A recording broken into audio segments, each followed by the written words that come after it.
Nandi's Senator Samson Cherargei has urged President William Ruto to spearhead the creation of the Prime Minister position and appoint ODM leader Raila Odinga to the role. Speaking in Kapsabet, Nandi County, Cherargei said the launch was initiated to push for the establishment of the Prime Minister's office.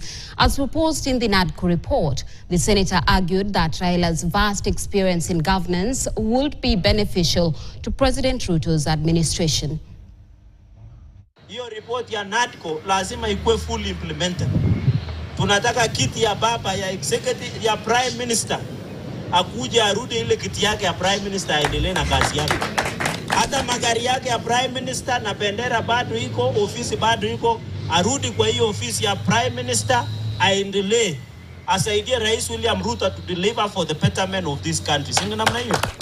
Na hata tunaposhughulikia kuimplement NADCO report, na mimi najua sheria, I know there is constitutional amendment under Article 256 and 257.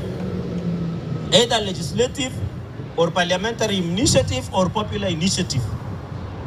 Sisi tuta ensure the NADCO report is fully implemented. Tunasambia baba, wewe ona penye unataka, muongee na rais kidogo hapa na pale, mukitaka tufanye hapa na juu chini mambo ya amendments kwa constitution jo ingia serikali. We have no problem with that because you are a Kenyan like any other Kenyan.